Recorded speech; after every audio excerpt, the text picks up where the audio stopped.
بسم الله الرحمن الرحيم. الحمد لله نحمده ونستعينه ونستغفره ونؤمن به ونتوكل عليه ونعوذ بالله من شرور أنفسنا ومن سيئات أعمالنا. من يهده الله فلا مضل له ومن يضلله فلا هادي له. ونشهد أن لا إله إلا الله وحده لا شريك له. ونشهد أن سيدنا ونبينا ومولانا محمدا عبده ورسوله صلى الله تعالى عليه وعلى آله وأصحابه وبارك وسلم تسليما كثيرا. أما بعد فأعوذ بالله من الشيطان الرجيم. بسم الله الرحمن الرحيم.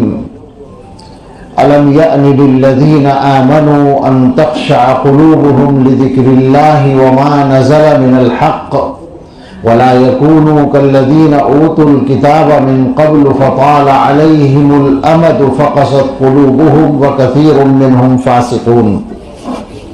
بسم الله الرحمن الرحيم. لو أنزلنا هذا القرآن على جبل لرأيته خاشعا متصدعا من خشية الله وتلك الأمثال نضربها للناس لعلهم يتفكرون. صدق الله العظيم. عن علي رضي الله تعالى عنه قال: أما إني سمعت رسول الله صلى الله عليه وسلم يقول: ألا إنها ستكون فتنة. فقلت: ما المخرج منها يا رسول الله؟ قال: كتاب الله فيه نبأ ما قبلكم وخبر ما بعدكم وحكم ما بينكم هو الفصل ليس بالهزل. من تركه من جبار قسمه الله ومن ابتغى الهدى في غيره أضله الله. وهو حبل الله المتين وهو الذكر الحكيم وهو الصراط المستقيم. هو الذي لا تزيغ به الأهواء ولا تلتبس به الألسنة ولا يشبع منه العلماء ولا يخلق على كثرة الرد ولا تنقضي عجائبه. وهو الذي لم تنتهي الجن إذا سمعته حتى قالوا إنا سمعنا قرآنا عجبا يهدي إلى الرشد فآمنا به. من قال به صدق ومن عمل به أجر ومن حكم به عدل ومن دعا إليه هدي إلى صراط مستقيم. سنتے سنتے نغمہائے محفل بدعات کو کان بہرے ہو گئے، دل بد مزہ ہونے کو ہے.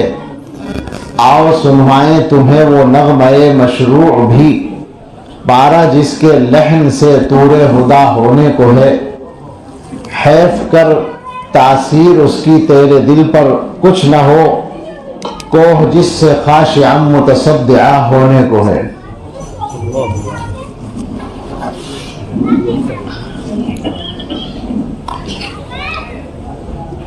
اللہ تعالیٰ کا شکر واجب ہے.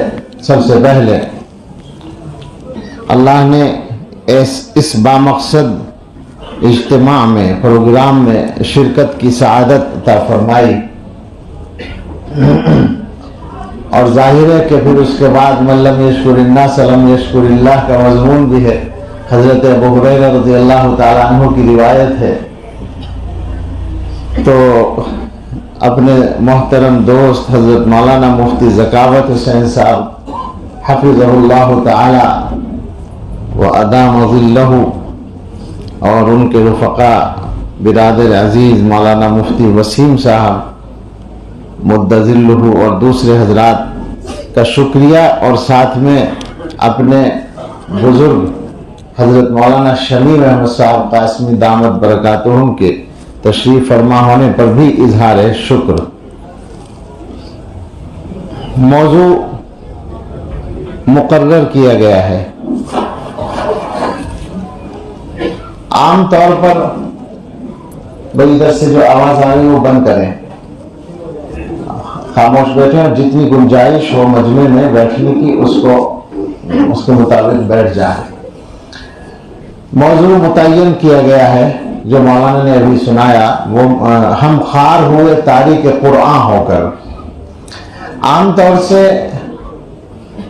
جلسوں میں اور بیانات میں موضوع متعین نہیں کیا جاتا، اور پھر سننے والوں کا بھی مزاج یہ بنا ہوا ہے کہ دین کی بات جو بھی کر لی جائے. سبحان اللہ، ٹھیک ہے، صحیح بات بھی ہے، ثواب ملتا ہے، لیکن ثواب ملنے کے ساتھ ساتھ ضرورت اس کی ہے کہ سننے والے بھی بولنے والوں اور منتظمین کی طرح سنجیدگی کے ساتھ اس بات کے مقصد میں شریک ہوں. سچی بات یہ ہے کہ اب ہم مسلمانوں کے پاس کوئی بھی کام غیر سنجیدگی کے ساتھ کرنے کا موقع باقی نہیں رہا ہے. اس کو اچھی طرح سے ذہن میں بٹھا لیں. رسمی کام کرنے کا موقع ختم ہوا، خوب اللے تللے کر لیے، اب چھوڑنا پڑے گا. اب تو وقت کا بھی ایک ایک حصہ سوچ سمجھ کے کام میں لگانا پڑے گا، اور جتنے کام ہم کرتے آئے ہیں ان سب پہ نظر ڈالنی پڑے گی کہ ہم کیسے کر رہے ہیں اور کرنا کیسے چاہیے. اس کو میں زیادہ تفصیل میں نہیں لے جانا چاہتا، موضوع ہی بدل جائے گا، لیکن مثلاً بات یہاں بیان کی ہو رہی ہے تو عام طور سے جو بیان کا موضوع کہیں اگر طے کیا جائے تو سامعین کو سنجیدگی کے ساتھ اس سے کوئی مطلب نہیں ہوتا. لیکن آج کا جو موضوع ہے وہ ایسا ہے کہ اگر ہم نے اس سے مطلب نہیں رکھا تو پھر ہمارا کوئی مطلب نہیں رہے گا، ہم کسی کام کے نہیں ہوں گے. پھر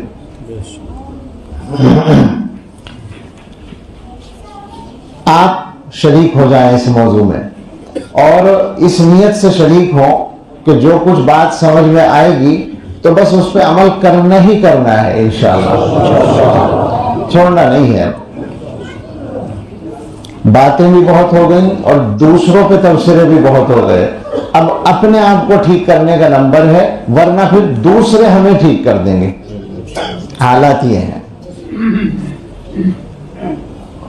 ہم خوار ہوئے تاریخ قرآن ہو کر. مولانا وسیم صاحب نے اشارہ کیا حدیث کی طرف. حدیث میں یہ بات ہے کہ اللہ تعالیٰ اس قرآن کے ذریعے بہت سی قوموں کو بلندی عطا کریں گے اور بہت سی قوموں کو پستی دیں گے.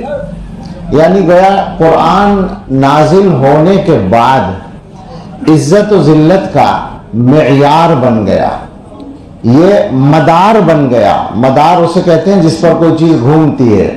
تو عزت ملے گی تو قرآن سے، ذلت ملے گی تو اس کا سبب بھی یہی ہوگا قرآن کو چھوڑنا.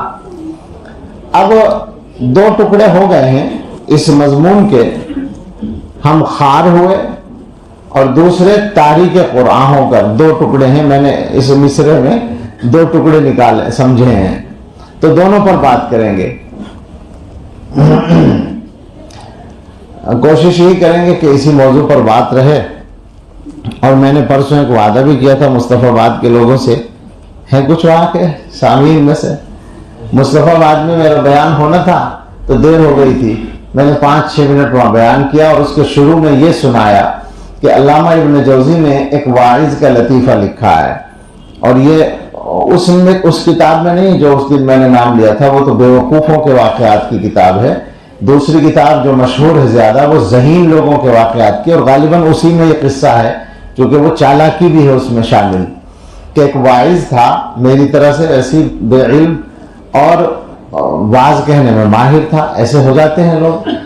اس کے بارے میں تبصرہ تھا لوگوں میں کہ اس کو قرآن نہیں آتا. تو ایک دن اس کو خیال آیا کہ یہ الزام دور کرنا چاہیے، تو آپ منبر پر بیٹھے اور کہا کہ میرے بارے میں کہا جاتا ہے کہ قرآن نہیں آتا. سنو، اعوذ باللہ من الشیطان الرجیم، بسم اللہ الرحمن الرحیم، قل هو اللہ احد. قل هو اللہ کی صورت شروع کی اور قل هو اللہ احد پڑھتے بھول گیا،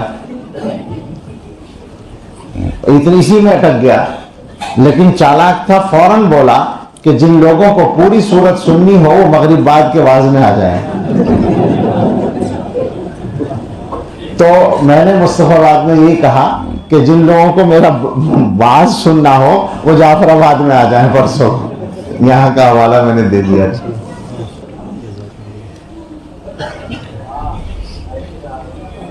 تو دو ٹکڑے ہیں، ہم خار ہوئے، ہم ذلیل ہوئے تاریک قرآن ہو کر، یعنی قرآن چھوڑنے والے ہو کر.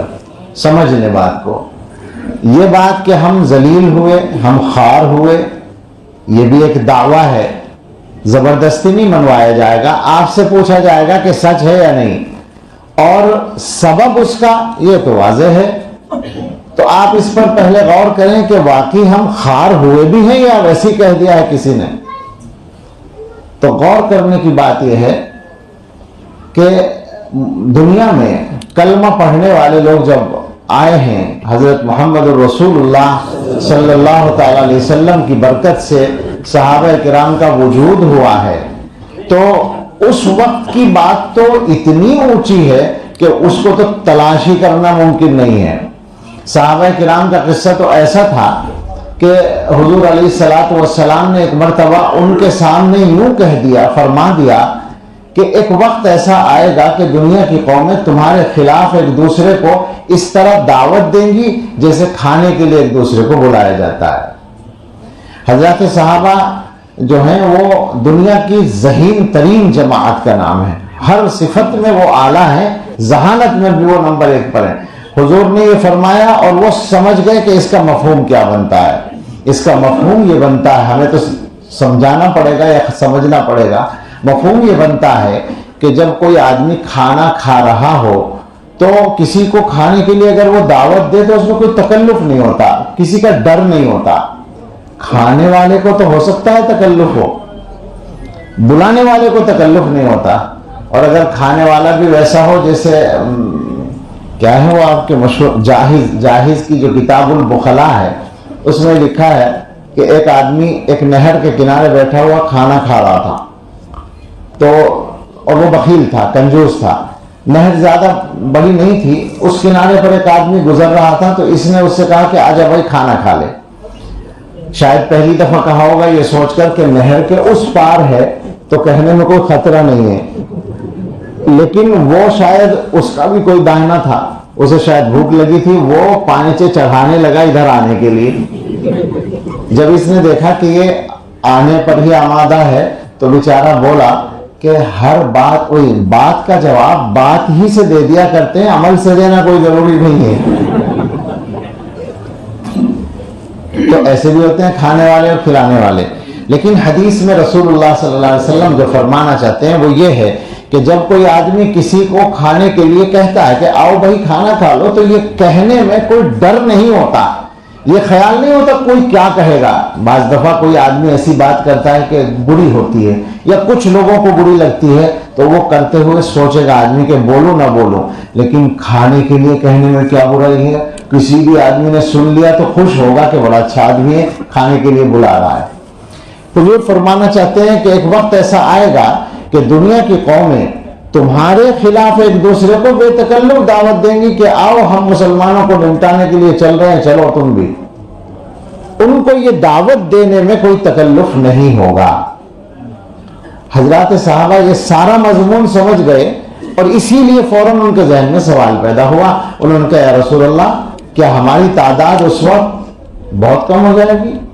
یعنی جو تعداد اس وقت تھی ان کی تھوڑی سی تعداد، مدینہ طیبہ میں 10-5 ہزار لوگ تھے، اور صحیح تعداد تو یہ بتائیں کہ مفتی صاحب، اور حج کے وقت میں 1 لاکھ سے اوپر سارے لوگوں کی تعداد ہوئی جو حج میں شریک ہوئے ہیں. اتنی سی تعداد والے صحابہ دنیا کی بڑی طاقتوں کے لیے ڈرنے کا سبب بن گئے تھے. تو ان کے سامنے جب یہ بات ہوئی کہ صاحب دنیا کی قومیں ایک دوسرے کو اس طرح بلائیں گی، تو ان کو یہ خیال ہوا کہ شاید ہم اور کم ہو جائیں گے، کہ ہماری تعداد اور کم ہو جائے گی. رسول اللہ صلی اللہ علیہ وسلم نے فرمایا بل انتم یومئذ کثیر، تمہاری تعداد بہت ہوگی لیکن تمہاری حیثیت غصاء کا غصاء السیل، رو کا پانی، سیلاب کا پانی یا نالے کا پانی تیزی سے چل رہا ہو اور اس کے اوپر کچھ کوڑا کرکٹ، کچھ جھاگ وغیرہ ہو، تو جیسی اس کی حیثیت ہوتی ہے اس کوڑے کرکٹ کی، ویسی حیثیت تمہاری ہوگی. اس میں بھی بلاغت بہت ہے. تشبیہ یہ ہے کہ وہ کوڑا جو پانی کے اوپر بہ رہا ہے پانی کے رخ کے خلاف چلنے کی طاقت نہیں رکھتا. تمہارا بھی وہی حال ہو جائے گا کہ دنیا کی قومیں جس رخ پر تمہیں لے جانا چاہتی ہوں گی تم اس کے خلاف چلنے کی ہمت نہیں رکھو گے. آگے حضور نے فرمایا وَلَيَنزِعَنَّ اللَّهُ مِن صُدُورِ عَدُوِّكُمُ الْمَحَابَّةَ مِنكُمْ, اللہ تمہارے دشمن کے دل سے تمہارا رعب نکال دے گا اور تمہارے دلوں میں وَلَيَقْذِفَنَّ فِي قُلُوبِكُمُ الْوَهْنَ, اور تمہارے دلوں میں کمزوری ڈال دے گا. پوچھا یا رسول اللہ وَمَا الْوَهْنَ, وہ کیا کمزوری ہے؟ آپ نے فرمایا حب الدنیا وکراہیت الموت, دنیا کی محبت اور موت کو ناپسند کرنا, موت سے گھبراہٹ. اب یہ مضمون ایسا ہے کہ یہی ایک مستقل گویا دلیل کے طور پر کافی ہے کہ رسول اللہ صلی اللہ تعالی علیہ وسلم سنا رہے ہیں, بتا رہے ہیں کہ ایک وقت ایسا آ سکتا ہے, اور صحابہ کرام کی سمجھ میں نہیں آنا کہ ایسا وقت آ کیسے سکتا ہے. میں یہ کہہ رہا تھا کہ صحابہ کا یہ سوال بتا رہا ہے کہ ان کے نزدیک ایسا وقت آنا آسان بات نہیں تھی. تعجب ہوا ان کو. تو حضرات صحابہ کے بارے میں بات کریں کہ صاحب وہ کتنے معزز ہو گئے تھے, یہ تو بڑا مشکل مسئلہ ہے. وہ اتنے معزز ہو گئے تھے کہ حضرت عمر فاروق رضی اللہ تعالیٰ عنہ نے ملک شام کا جب سفر کیا تھا بیت المقدس کے مذہبی رہنماؤں کے مطالبے پر کہ تمہارے خلیفہ آ کر خود امان نامہ اور معاہدہ لکھ کر دیں, تو اس وقت ان کے کرتے پر 12 پیوند لگے ہوئے تھے اور ان کی سواری کے لیے کوئی 2-4 اونٹوں کا قافلہ نہیں تھا بلکہ ایک اونٹ تھا اور ایک رفیق سفر تھا, باری باری وہ اس پر سوار ہوتے تھے. ایسی حالت میں, ایسی کمزور ظاہری حالت میں جو شخص مدینے سے چلا تھا روم و ایران کے ایوانوں میں گھبراہٹ طاری تھی کہ عمر نے مدینے سے قدم نکالا ہے, اب دیکھو کیا ہوتا ہے. یہ عزت کا وہ مقام تھا جو حضرت محمد صلی اللہ تعالی علیہ وسلم کی برکت سے انسانوں کے ایک گروہ کو ملا تھا جس کو ہم صحابہ کے نام سے جانتے ہیں. اس سے نیچے چلیں تو بھی بہت کچھ تھا, بہت کچھ تھا, صدیوں تک چلا. ظاہر ہے کہ تاریخ بیان کرنا ممکن نہیں اس وقت میں تو صرف اشارہ کر رہا ہوں کہ وہاں تک نہ جائیں. 1000 برس گزرنے کے بعد 15ویں صدی میں, یعنی عیسوی 15ویں صدی اور ہجری 10ویں ہے تقریباً, اس زمانے میں ترکی میں خلافت عثمانی قائم ہے اور وہاں کا ایک خلیفہ ہے سلیمان اعظم, اس کو کہا جاتا ہے, سلیمان قانونی بھی کہا جاتا ہے. اس کے زمانے کے جو حالات لکھے ہیں تو اسلامی خلافت کے دبدبے کا یہ عالم تھا کہ اس زمانے میں اگر کوئی مسلمان عیسائیوں کے کسی گاؤں میں مہمان ہوتا تھا تو اس رات کو گرجا گھر کا گھنٹہ نہیں بجتا تھا. یہ حضور صلی اللہ علیہ وسلم کے تشریف لے جانے کے 1000 برس بعد کا قصہ ہے. وہاں تھے ہم, صحابہ کرام والے درجے پہ نہیں تھے لیکن پھر بھی کتنے اوپر تھے. یہ سلسلہ تھا. اور پھر ایک اور تھوڑا سا نیچے آئے, ایک وقت آیا وہی خلافت عثمانیہ بہت کمزور ہوئی, بالآخر وہ ختم بھی ہوئی, لیکن ختم ہونے سے 50-60 برس پہلے کی بات ہوگی, 19ویں صدی کے آخر میں, کہ سلطان عبدالحمید سے یہودیوں کے وفد نے جا کر یہ کہا تھا کہ ہمیں بیت المقدس دے دو. تو وہ جو کمزور خلیفہ تھا, وہ جو کمزور حکومت کا سربراہ تھا, اس نے یہ کہا تھا کہ یہ تم اگر بیت المقدس کی مٹی, ایک ٹوکری مٹی بھی مجھ سے مانگو تو میں دینے کے لیے تیار نہیں ہوں. یعنی اترنے کے بعد, نیچے آنے کے بعد بھی ہمارا یہ حال تھا. تو اب اس کے بعد میں نے گویا حضور کے زمانے سے لے کر اور 19ویں صدی تک 3 باتیں سنائی ہیں خالی. اترنے کے بعد اب آپ غور کریں کہ آج ہم کہاں کھڑے ہیں, خار ہوئے یا نہیں ہوئے. سوال یہ ہے, یہ جو کہا گیا ہم خار ہوئے تاریخ قرآن ہو کر, تو اس پر تو بعد میں بات کریں گے کہ تاریخ قرآن ہم ہوئے یا نہیں ہوئے, لیکن خار ہوئے, ذلیل ہوئے, نیچے آئے, گر گئے, یہ تو بات پکی ہے نا. کیسے ہوئے؟ 1-2 مثالیں سن لیجئے. رسول اللہ صلی اللہ تعالی علیہ وسلم نے جو فرمایا تھا یوشک الامم ان تداعى علیکم کما تداعى الاکلۃ یا آکلۃ الی قصعتها، ایسے بلائیں گے ایک دوسرے کو جیسے کھانے والے بلاتے ہیں. تو ہم نے بالکل وہی منظر دیکھا 2001 میں جب افغانستان کے لیے صدر بش نے پڑوس کے صدر کو فون کیا تھا اور 27 ملکوں کو لے کر وہ چلے تھے اور ان کو یہ کہا تھا کہ ہاں یا نہ میں جواب دینا ہے، یا تو ہمارے ہو یا دشمن ہو، بس 2 ہی راستے ہیں. یہی تھا وہ منظر، تم بھی چلو اور تم بھی چلو اور تم بھی چلو، ہم جا رہے ہیں ان کو ختم کرنے کے لیے. میں اس موضوع پر نہیں جاتا، اس ملک کے خاص حالات پر، میں تو صرف اتنی بات کہتا ہوں کہ ہم کہاں آئے کہ ہمارے خلاف آسانی کے ساتھ دنیا میں کھلم کھلا، اس زمانے میں جبکہ ہر بات ظاہر ہو جاتی ہے، اس زمانے میں بے تکلف دعوت دی گئی اور ہم دیکھتے رہے. ہم دیکھتے ہی نہیں رہے، ہم اتنے نیچے آئے کہ ہم شریک ہوئے، اپنے بھائیوں کو مارنے کی اس مہم میں شریک ہوئے. یعنی غصہ ان کا غصہ اس سیل، سیلاب یا رو یا نالا اس طرف جا رہا ہے، ہمارے اندر ہمت نہیں ہے اس طرف آنے کی. وہی جیسے کوڑا کرکٹ اور جھاگ ہوتا ہے، تو نیچے آئے نہیں آئے. ہم اتنے نیچے آئے کہ ہمارے لیے اور ساری مہذب دنیا کے لیے سب سے زیادہ محترم جو ہستی ہے حضرت محمد الرسول اللہ صلی اللہ تعالی علیہ وسلم، ان کی توہین کی جاتی ہے، بار بار کی جاتی ہے. وہ ایک مستقل سلسلہ ہے، لیکن وہ جو ڈنمارک کے کارٹونسٹ نے کارٹون بنائے تھے وہ ایک لمبا ایک فتنہ تھا، ایک پلان کے تحت وہ کام ہوا تھا. اس وقت میں مسلم ملکوں نے، حکومتوں نے بھی، خالی عوام نے نہیں، حکومتوں نے بھی مطالبے کیے تھے اس کے خلاف کارروائی کرنے کے. لیکن ہماری حکومتیں جو 50-60 ملکوں میں قائم ہیں اور اپنی جگہ سارے وسائل بھی ان کے پاس ہیں. میں یہ بات نہیں مانتا کہ لوگ یہ کہیں کہ صاحب بڑی کمزور حکومتیں، کمزور نہیں ہے ہماری حکومتیں، کمزور نہیں ہیں، وسائل ان کے پاس ہیں. لیکن السیف بالساعد للساعد بالسیف، میں ترجمہ نہیں کرنا چاہتا. وہ ساری حکومتیں مل کر اس ایک مردود کو گرفتار نہیں کرا سکی. میں نہیں کہہ رہا کہ چاہا نہیں، چاہا انہوں نے نہیں کرا سکے. یہ ہے خار ہونے کا نچلا درجہ جہاں ہم پہنچے ہوئے ہیں.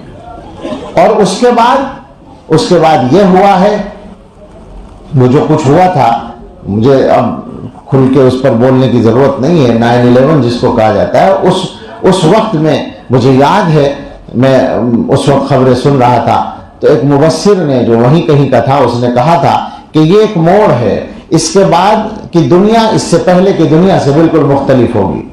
تو اس سے پہلے یہ تھا کہ دنیا میں کسی آدمی کی یہ ہمت نہیں تھی کہ وہ مسلمانوں کو ان کے نام کے ساتھ، مسلمان کے لفظ کے ساتھ دہشت گرد کہہ سکے. لیکن اس کے بعد اب صورتحال یہ ہے کہ دہشت گردی کا لفظ ہمارے ساتھ چپکا دیا گیا ہے، اور اب وہ وہاں تک بات پہنچ گئی ہے کہ جو آپ سوچ نہیں سکتے تھے، بہت سے لوگوں کو خبر نہیں ہے.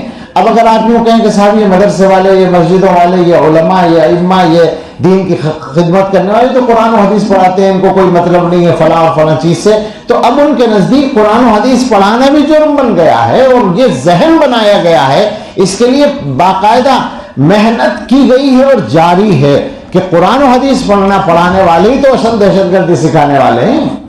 یہ باقاعدہ ہو رہا ہے، بالکل اسی لفظ کے ساتھ ہے کہ یہ جو قرآن و حدیث پڑھاتے ہیں ان کو بند ہونا چاہیے. یہ بات یہاں تک پہنچی ہے. تو آپ غور کریں، خار ہوئے کہ نہیں ہوئے. اس سے زیادہ بھی خاری کا کوئی تصور اگر ہمارے ذہنوں میں ہے اور ہم اس تک بھی جانے کے لیے تیار ہیں تو اس سے بہت آسان ہے مر جانا.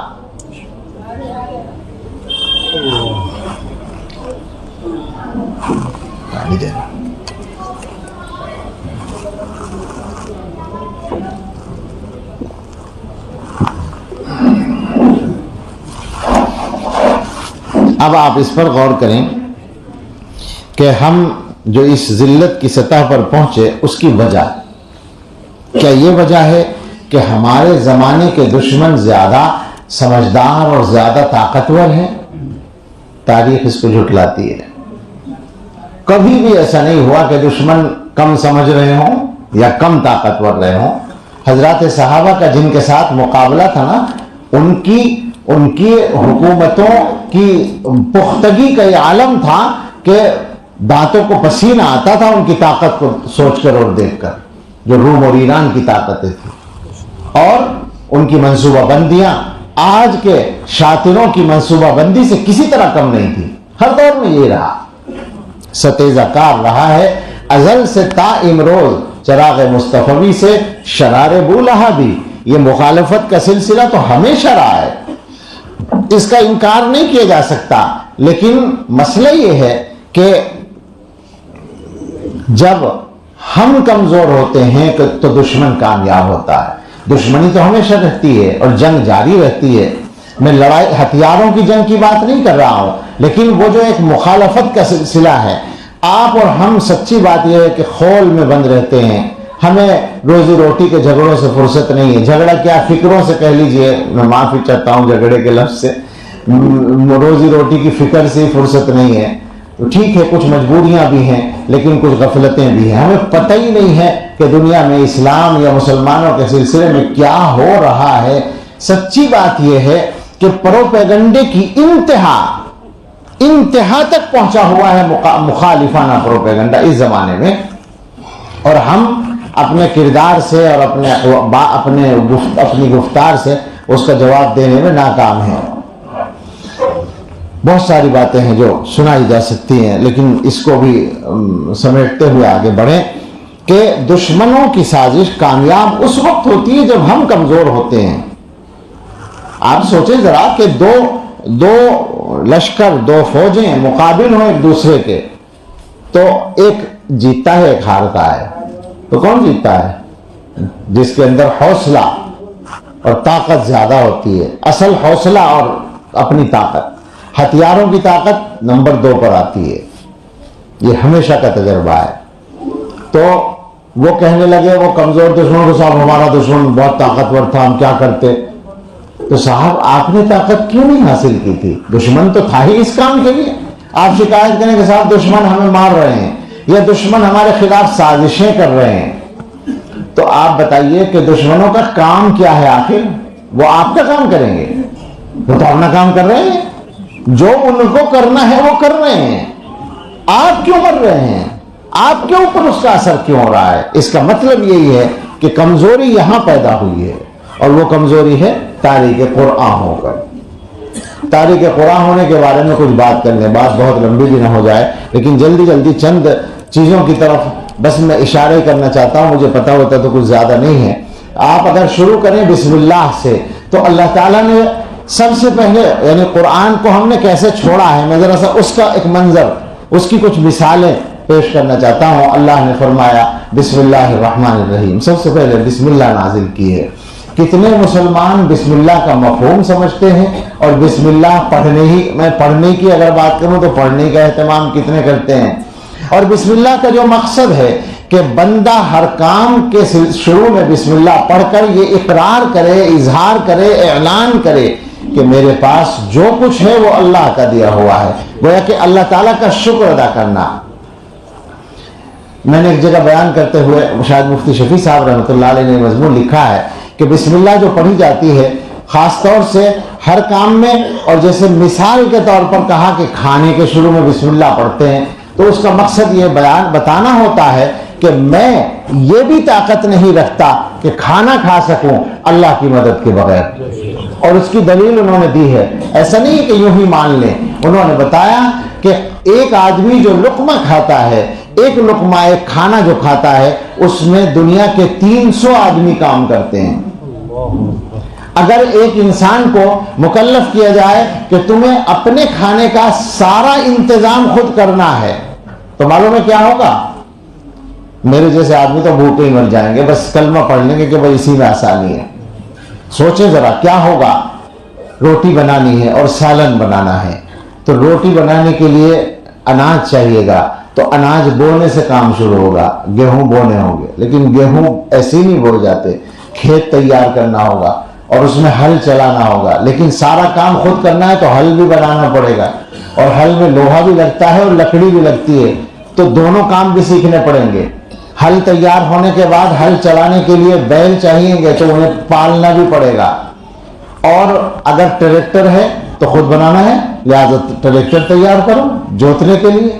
یہ سارا کام خود کرنا ہوگا. اور اس کے بعد زمین جتے گی، اور اس کے بعد بیج، چلیے اللہ نے پیدا کر رکھا ہے، بیج آپ نے ڈال دیا، تو اب اس کے بعد کھیتی کے جتنے مرحلے ہیں، میرا خیال ہے میں جلدی سے کھیتی پوری کر لوں تو آسانی ہوگی، لیکن توجہ دلانا ہے کہ آپ کو اس کی کیا کہتے ہیں دیکھ بھال بھی کرنی ہوگی، کھاد بھی ڈالنا ہوگا، پانی بھی دینا ہوگا، اور روزانہ دیکھنا ہوگا. اور اس کے بعد وہ جب پورا تیار ہو جائے تو پھر کاٹنا ہے. لیکن کاٹنے کے لیے درانت چاہیے تو وہ خود ہی تو بنانا پڑے گا.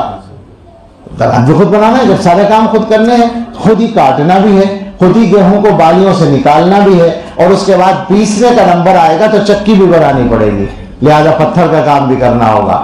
چکی بنانے کے بعد چکی سے وہ پس جائے گا تو اب آٹے کو گوندھنا ہے، تو گوندھنے کے لیے جو برتن چاہیے وہ خود بنانا ہوگا، کنڈا بنانا پڑے گا.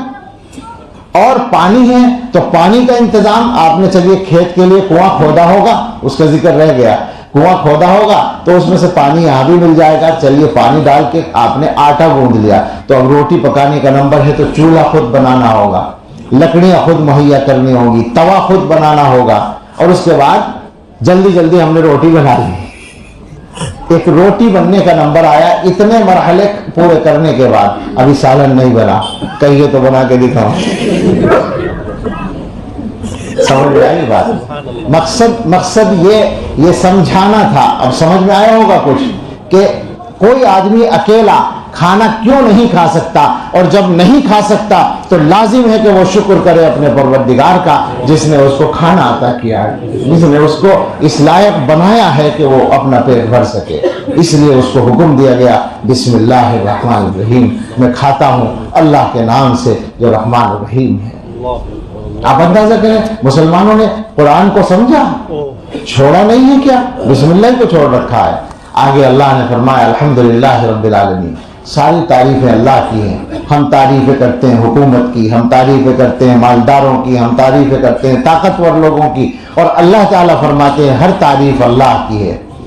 سارے جہانوں کے پالنے والے اللہ تعالیٰ ہیں، وہ مہربان ہیں، رحیم ہیں، وہ روز جزا کے مالک ہیں. اللہ نے فرمایا قرآن میں ایاک نعبد و ایاک نستعین، ہم تیری ہی عبادت کرتے ہیں، تجھی سے مدد چاہتے ہیں. کتنے مسلمانوں نے اس پہ عمل کیا؟ صرف تیری عبادت کرتے ہیں. ہم نے عبادت شروع کر دی مال کی، ہم نے عبادت شروع کر دی عہدے کی، ہم نے عبادت شروع کر دی طاقت کی. ایاک نعبد پر عمل نہیں رہا. چھوڑا قرآن کو یا نہیں چھوڑا مجھے بتائیں. وَإِيَّاكَ نَسْتَعِينُ، ہم تجھی سے مدد چاہتے ہیں. ہم نے مدد مانگی مزاروں سے، ہم نے مدد مانگی دنیا کی چھوٹی چھوٹی طاقتوں سے، اور اللہ پر بھروسہ ہم نے نہیں رکھا. یہ لمبے لمبے مضمون ہیں، میں اشارے کر رہا ہوں تاکہ کچھ بات ہو جائے. کون عمل کر رہا ہے؟ کتنے لوگ ہیں جو اس پر عمل کرتے ہیں؟ ایاک نستعین، اللہ ہم صرف تجھ سے مدد چاہتے ہیں. چھوڑا یا نہیں چھوڑا ہم نے قرآن کو؟ اللہ نے فرمایا اہدنا الصراط المستقیم صراط الذین انعمت علیہم، یہ سکھایا اللہ تعالیٰ نے کہ اللہ سے ہدایت مانگو سیدھے راستے کی، اور پہچان بتائی سیدھا راستہ ان لوگوں کا راستہ ہے جن پر اللہ نے انعام کیا ہے. کتنے لوگ ہیں جو ان لوگوں کو تلاش کریں کہ کون ہیں وہ لوگ جن کا راستہ سیدھا راستہ ہے، وہ کون ہیں جو انبیاء کے طریقے پر چلنے والے ہیں. ان لوگوں کے طریقے پر چلنے کے لیے تو مسلمانوں کی اکثریت تیار ہی نہیں ہے. آج اپنی عقل چلانے والے ہیں، اللہ کی ماننے والے اور اللہ کے مقرر کیے ہوئے سیدھے راستے پر چلنے کی کوشش کرنے والے کتنے ہیں مسلمانوں میں. اللہ نے فرمایا تھا غیر المغضوب علیہم ولا الضالین، ان کا راستہ نہیں چاہیے جن پہ غضب ہوا، ان کا راستہ نہیں چاہیے جو گمراہ ہیں. آج مسلمانوں کی اکثریت بتائیں کس کے راستے پر چلتی ہے؟ یہودیوں کے اور عیسائیوں کے. اوڑھنے پہننے میں، چلنے پھرنے میں، کھانے پینے میں، اٹھنے بیٹھنے میں، ساری تہذیب اور ثقافت میں ان کے راستے پر ہم قائم ہیں. اللہ کے رسول صلی اللہ علیہ وسلم نے جن لوگوں کو تیار کیا تھا ان کا حال یہ تھا کہ ایک صحابی ہیں جو بہت مشہور بھی نہیں ہیں، اسی واقعے کی وجہ سے ان کا ذکر آتا ہے کہ ایران کے سپہ سالار کے دربار میں کھانا کھایا جا رہا تھا جنگ قادسیہ کے موقع پر، اور لقمہ نیچے گر گیا تھا. انہوں نے لقمہ صاف کر کے کھانے کا ارادہ کیا تو برابر والے نے آہستہ سے کہا کہ یہ لوگ کیا کہیں گے؟ تو انہوں نے فرمایا کہ ان بیوقوفوں کی وجہ سے اپنے رسول کی سنت کو چھوڑ دو۔ آج ہمارا حال یہ ہے کہ اگر لقمہ گر جائے گا تو ہماری تو تہذیب کے خلاف ہو جائے گا، ہم جو ہے کلچرڈ نہیں رہیں گے، مہذب نہیں رہیں گے لوگوں کی نظر میں، سمجھدار نہیں رہیں گے، بیوقوف مانے جائیں گے، لہذا ہر چیز میں انہی کی نقل ہم کرتے ہیں۔ کہاں ہم صراط الذین انعمت علیہم کی تلاش کر رہے ہیں؟ چھوڑا نہ قرآن کو، ہوئے نہ تاریخ قرآن۔ اللہ نے فرمایا الف لام میم ذالک الکتاب لا ریب فیہ، قرآن کے بارے میں فرمایا کہ یہ قرآن ہے جس میں کوئی شک نہیں ہے۔ کتنے لوگوں نے قرآن کے بارے میں شک پیدا کرنا شروع کیا اور ہم میں بہت سارے لوگوں کا ایمان کمزور ہوا۔ ایسا یہ میں فرضی بات نہیں کر رہا ہوں، بلکہ دنیا میں یہ ہو رہا ہے اور یہ کوشش ہمیشہ جاری رہتی ہے۔ حالانکہ اللہ کی بات جو کہی ہوئی ہے وہ اپنی جگہ پکی ہے۔ دنیا کے اندر یہ جتنی سچی یہ بات ثابت ہوئی ہے اقوام عالم کے اسٹیج پر کہ لا ریب فیہ، قرآن میں کوئی شک نہیں ہے، اتنا تو شاید ہی کوئی حقیقت کھل کر سامنے آئی ہو۔ ہمارے حضرت نے ایک مرتبہ امریکہ میں ایک بین المذاہب مکالمے میں شرکت کی اور اس میں انہوں نے یہ تجویز رکھی کہ یہاں ہر آدمی اپنی اپنی بات کرتا ہے، تو ایک دن اگلی نشست میں ایسا کیا جائے کہ ہر شخص جو آسمانی مذہب کا نمائندہ ہے، یعنی سب اپنے اپنے مذہب کو آسمانی مانتے ہیں، تو جو بھی نمائندے ہیں مختلف مذہبوں کے وہ اللہ کا کلام پیش کریں۔ یہ لفظ نہیں بولا انہوں نے، حضرت نے وہاں فرمایا ورڈ آف گاڈ پیش کریں، اللہ کے الفاظ۔ انہوں نے کہا یہ بہت اچھی تجویز ہے، اگلی میٹنگ اسی طرح ہوگی۔ چنانچہ اگلی نشست ہوئی تو انہوں نے کہا ذوالفقار صاحب آپ نے یہ تجویز دی تھی تو آپ ہی شروع کریں۔ حضرت نے سورہ فاتحہ پڑھی، اس کا ترجمہ و تفسیر بیان کر دی۔ اس کے بعد پادری کا نمبر تھا عیسائیوں کے، اس نے انجیل میں جو پہاڑی کا ایک واعظ کہلاتا ہے، حضرت بتاتے ہیں اس کا مضمون وہ کچھ اس میں اللہ کی تعریف وغیرہ ہے، وہ جیسے ہمارے یہاں سورہ فاتحہ اسی طرح وہ اس کو سمجھتے ہیں، وہ اس نے پڑھنا شروع کیا، ظاہر انگلش میں پڑھنا شروع کیا۔ تو حضرت نے ہاتھ اٹھایا کہ مجھے کچھ کہنا ہے، صدر سے کہا۔ صدر نے کہا کیا؟ فرمایا کہ پچھلی میٹنگ میں طے ہوا تھا کہ جو بھی بات کی جائے گی اپنے الفاظ میں نہیں ہوگی بلکہ ورڈ آف گاڈ پیش کیے جائیں گے، اللہ کے الفاظ پیش کیے جائیں گے۔ تو میرا سوال فقط یہ ہے پادری صاحب سے کہ کیا انجیل بائبل اللہ کے یہاں سے انگلش میں نازل ہوئی تھی؟ اب تو صاف سن گیا۔ برابر میں یہودیوں کا ربائی بیٹھا تھا، اس نے سوچا کہ میری گردن نپے گی، تو اسی نے بات کہہ دی۔ اس نے ہاتھ اٹھا کر کہا کہ صاحب ہم اقرار کرتے ہیں کہ دنیا میں اگر کوئی قوم یہ دعویٰ کر سکتی ہے کہ اس کے پاس ورڈ آف گاڈ محفوظ ہے تو وہ صرف مسلمان ہیں جو یہ دعویٰ کرنے کی پوزیشن میں ہیں کہ ان کے پاس قرآن کریم ہے جو اللہ کے الفاظ میں محفوظ ہے، ورنہ دنیا کی کوئی قوم یہ دعویٰ نہیں کر سکتی۔ ذالک الکتاب لا ریب فیہ۔ اللہ نے فرمایا ھدی للمتقین، یہ متقیوں کے لیے ہدایت ہے۔ ہم نے متقی بننے کی کوشش کتنے لوگوں نے کی؟ متقی کے معنی ہے اللہ سے ڈرنے والا۔ ہم اللہ سے ڈرنے کو تیار نہیں ہیں، ہم اپنی ہر خواہش پوری کرنا ضروری سمجھتے ہیں۔ اللہ کے ڈر کی وجہ سے اپنی خواہش کو چھوڑنے والوں کی تعداد لاکھوں میں دو چار کی ملے تو ملے۔ آپ پوچھ لیں کیا کہنا ہے، کوئی بہت ضروری بات ہو تو بتائیں۔ اللہ سے ڈرنے والے، اللہ کے ڈر کی وجہ سے کسی خواہش کو چھوڑنے والے لوگ، اس پر ذرا سب غور کریں، اپنی خواہش کو صرف اللہ کے ڈر کی وجہ سے چھوڑنا، اور خواہش ہی کو نہیں، معاملات میں اختیاری چیزوں کو۔ خواہش کا تو کبھی کبھی آدمی پر غلبہ ہوتا ہے تو شاید اتنا خطرناک جرم نہ ہو جتنا خطرناک جرم اپنے اختیار سے کیے ہوئے کام ہوتے ہیں۔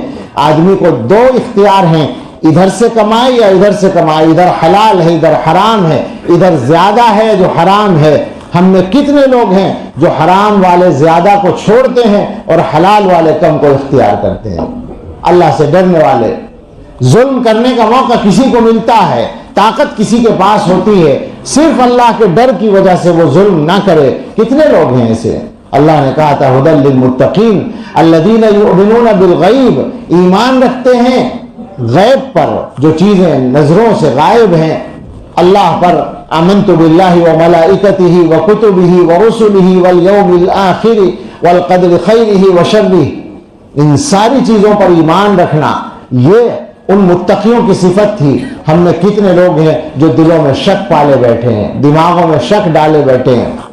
وَيُقِيمُونَ الصَّلَاةَ، قرآن میں یہ کہا گیا تھا ایمان والے وہ ہیں، تقوی والے وہ ہیں جو نماز قائم کرتے ہیں۔ مسلمانوں میں کتنے فیصد لوگ ہیں جو نماز پڑھتے ہیں؟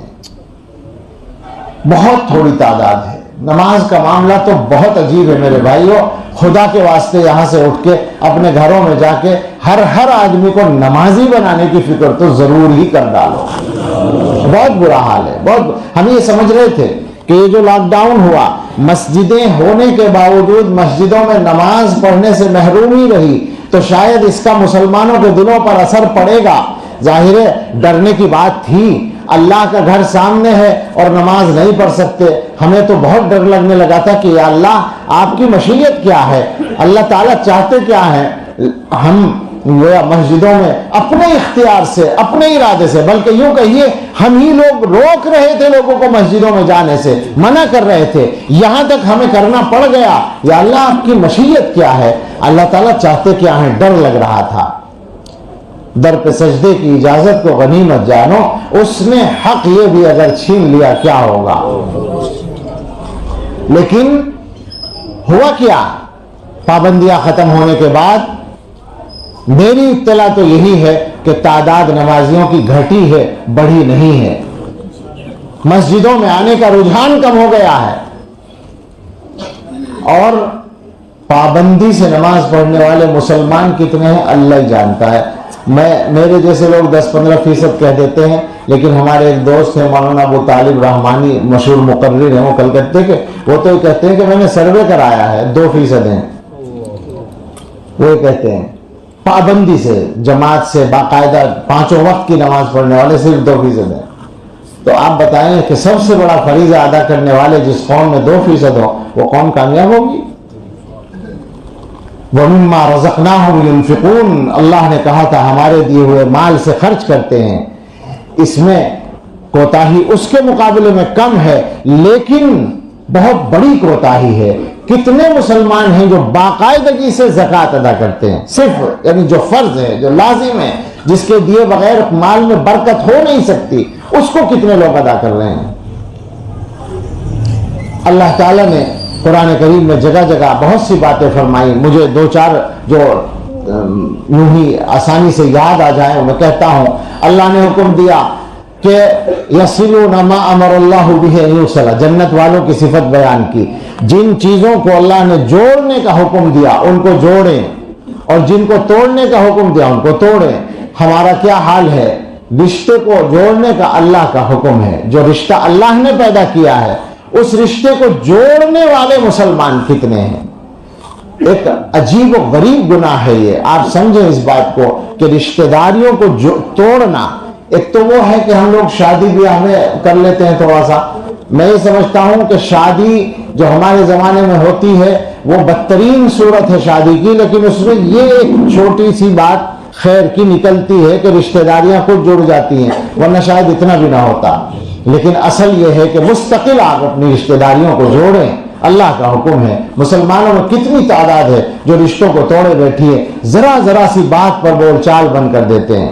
ایسے حالات عجیب ہیں، باپ اور بیٹوں کے درمیان 10-10 15-15 سال بول چال بند رہتی ہے۔ میری سمجھ میں نہیں آتا کتنے کالے دل کے لوگ ہیں، کیسے وہ اپنے آپ کو باپ یا بیٹا کہتے ہیں، مگر یہ ہو رہا ہے دنیا میں۔ اللہ اکبر۔ اللہ تعالیٰ نے مسلمانوں کو قرآن کریم میں طرح طرح کے احکام دیے ہیں۔ اللہ نے فرمایا لا یخافون فی اللہ لومۃ لائم، اللہ کے بارے میں کسی ملامت کرنے والے کی ملامت سے نہیں ڈرتے ہیں۔ ہمارا حال یہ ہے کہ ہمیں نماز پڑھتے ہوئے شرم آتی ہے، لوگوں کے سامنے نماز پڑھنا مشکل ہے۔ محمد علی جوہر ان کو مولانا ہم لوگ کہتے ہیں، حقیقت میں وہ مدرسے کے بڑے ہوئے مولانا نہیں تھے، لیکن اللہ نے دین عطا کر دیا تھا۔ تو مولانا دریابادی نے لکھا ہے کہ لندن کی پارلیمنٹ کے ہال میں گول میز کانفرنس تھی غالباً، اس میں ہندوستان کی نمائندگی کر رہے تھے، نماز کا وقت آیا، کھڑے ہو گئے، وضو کیا، ادھر ادھر دیکھا، کوئی کپڑا نظر نہیں آیا، شیروانی اتاری، بچھائی اور نماز پڑھ لی سب کے سامنے۔ ڈرنے کی کیا بات ہے؟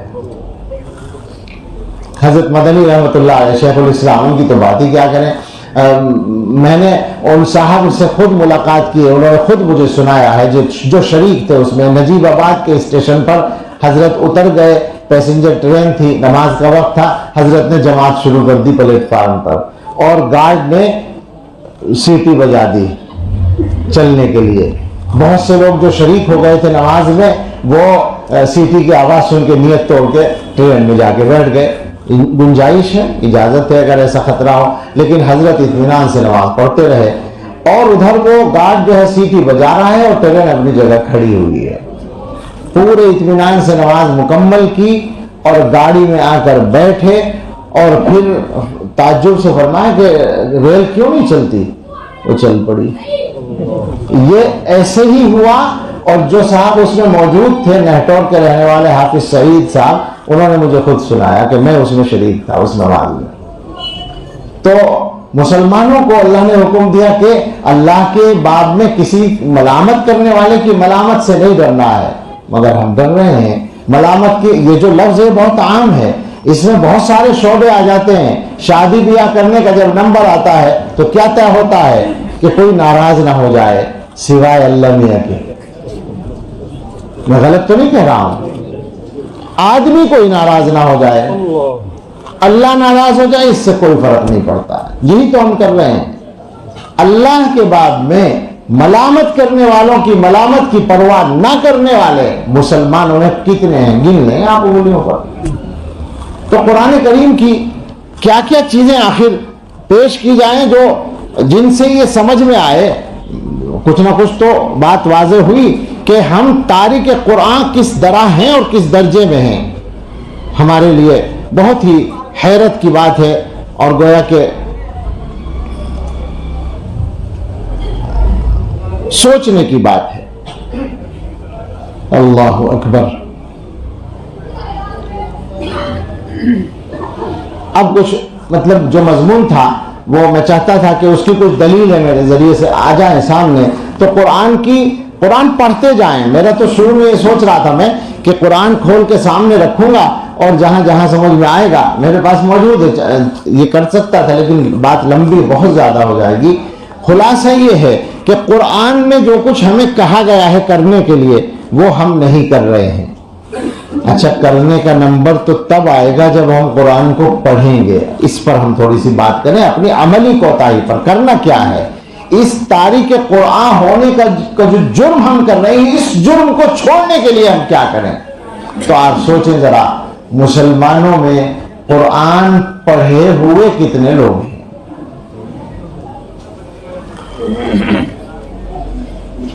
اکثر نہیں پڑھے ہوئے ہیں۔ اکثر آدھے سے زیادہ کو اکثر ہی کہا جاتا ہے، یعنی 50 تو نہیں ہے پڑھے ہوئے، 100 میں 50 تو نہیں پڑھے ہوئے، تو پکی بات ہے۔ اس کا میں نے کوئی سروے نہیں کرایا، اس لیے میں کوئی تعداد نہیں کہہ رہا ہوں، لیکن اتنی بات یقینی ہے کہ آدھے مسلمان قرآن پڑھے ہوئے نہیں ہیں، آدھے سے زیادہ نہیں پڑھے ہوئے ہیں۔ اب آپ ہمیں بتائیں کہ قرآن چھوڑنے کا اس سے بڑا ثبوت کیا ہو سکتا ہے کہ قرآن پڑھنا ہی نہیں سیکھا، قرآن پڑھنا ہی نہیں سیکھا۔ اور مزے کی بات مزے کے لیے نہیں کہہ رہا ہوں، تکلیف کے ساتھ کہہ رہا ہوں کہ ایسا نہیں کہ دیہات کے لوگوں نے، ان پڑھ لوگوں نے، جاہل لوگوں نے چھوڑ رکھا ہے۔ تعلیم یافتہ، اعلیٰ درجے کے تعلیم یافتہ گریجویٹوں نے چھوڑ رکھا ہے، ڈاکٹروں نے چھوڑ رکھا ہے، انجینئروں نے چھوڑ۔ معاف فرمائیں جو ڈاکٹر انجینئر پڑھے ہوئے ہوں وہ ناراض نہ ہوں، ظاہر ہے انہی میں بڑے بڑے اہل اللہ بھی ہوں گے، لیکن میں کہنا چاہتا ہوں بڑے بڑے ڈگری ہولڈروں نے قرآن چھوڑ رکھا ہے۔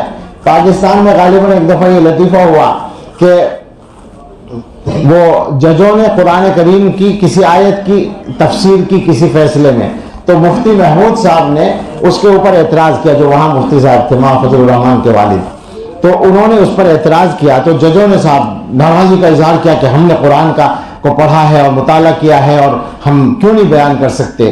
تو پارلیمنٹ میں بحث ہونے لگی اس موضوع پر. تو مفتی صاحب نے فرمایا کہ قرآن کی تفسیر کرنے کے لیے علماء نے جو اصل معیار مقرر کیا ہے وہ تو یہ ہے کہ 15 علوم میں ماہر ہونا ضروری ہے کم سے کم، وہ بھی قرآن کی تفسیر گویا اوپر والوں کے بیان کیے ہوئے اصول کی روشنی میں کرنے کے لیے، اپنی طرف سے اصول گھڑنے کے لیے نہیں. لیکن میں مفتی صاحب نے فرمایا میں اس معیار کو چھوڑتا ہوں. میں یہ کہتا ہوں کہ قرآن کی تفسیر کرنے کے لیے کم سے کم ناظرہ قرآن پڑھا ہوا ہونا ضروری ہے. ان میں پوچھو کتنوں نے ناظرہ پڑھ رکھا ہے. اتنا نیچے اتر کے بات کی کہ اتنا تو کم سے کم مانو یہ کہ ناظرہ پڑھنا ضروری ہے. تو ان سب سے ان سے پوچھو جو بیٹھے ہیں کہ ان میں سے کتنے نے ناظرہ قرآن پڑھ رکھا ہے. سب کے سر جھک گئے. تو قرآن پڑھنے کا یہ حال ہے ہمارے درمیان. ایک اچھی خاصی تعداد ان لوگوں میں جو مسجدوں میں آنے والے ہیں، ان میں ایک بڑی تعداد ہے جس نے قرآن نہیں پڑھ رکھا ہے. حیرت ہوتی ہے. اور قرآن جن لوگوں نے پڑھ رکھا ہے انہوں نے بھی پڑھ رکھا ہے. کیا خیال ہے اس میں؟ معافی چاہتا ہوں، میں اپنے آپ کو کہتا ہوں لیکن اپنے جیسے سب کو کہتا ہوں. ہم بھی اس میں ہمارا بھی جو معاملہ اور جو عمل ہے وہ قابل غور ہے، سوچنے کی بات ہے. رسول اللہ صلی اللہ تعالی علیہ وسلم نے فرمایا کہ جو آدمی قرآن کا ایک حرف پڑھے گا اس کو 10 نیکیاں ملیں گی. ہمارے کچھ بھائیوں کو یہ وہ ہے کہ صاحب سمجھے بغیر پڑھنے سے کچھ نہیں ہوتا. یہ ایک بات ہے. اب ہم یہ کہیں کہ سمجھے بغیر پڑھنے سے بھی ثواب ملتا ہے تو وہ یوں کہتے ہیں کہ مولوی قرآن سمجھانا نہیں چاہتے. ایک عجیب مشکل ہے.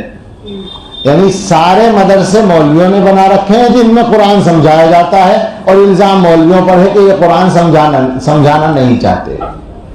عربی پڑھانا، قرآن والی عربی پڑھانا، اس کا انتظام مولویوں نے کر رکھا ہے، الزام مولویوں پر ہے کہ یہ قرآن سمجھانا نہیں چاہتے. یہ عجیب قصہ ہے. آپ اگر سمجھنا چاہیں تو ذرا سی زحمت کرنی پڑے گی.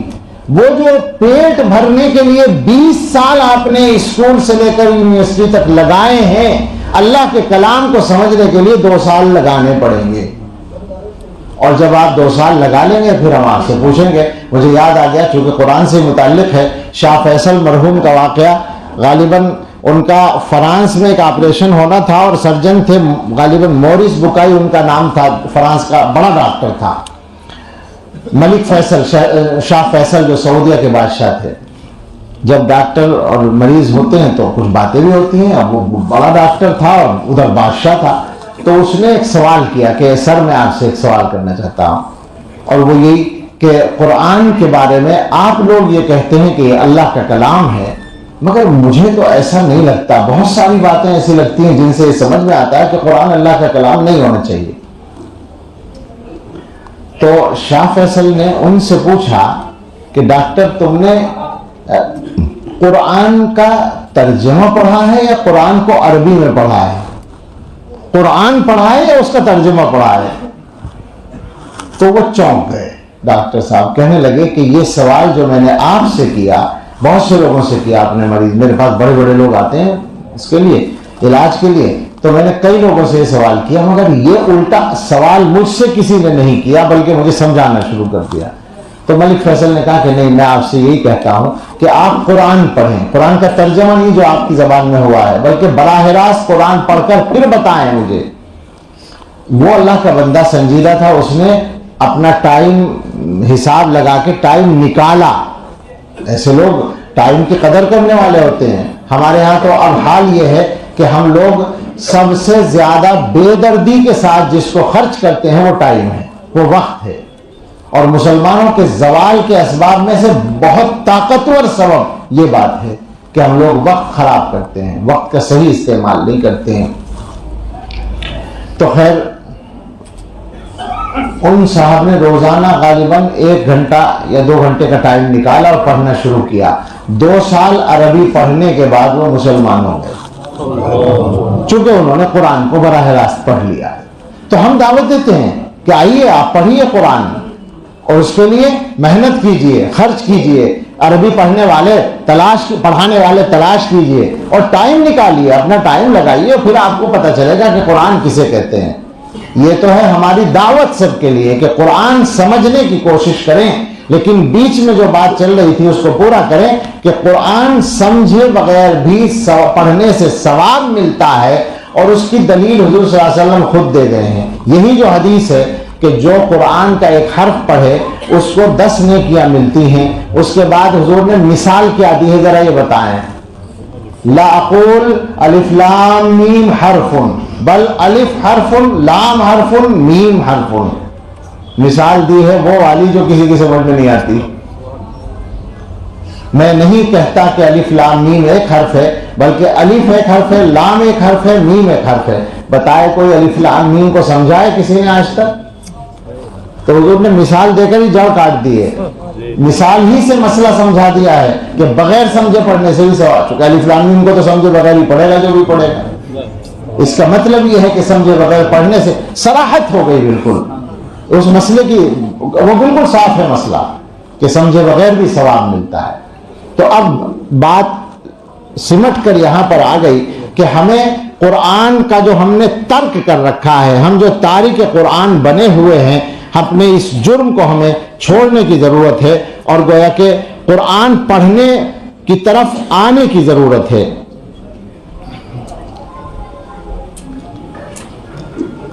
ایک دو چیزیں جی چاہتا ہے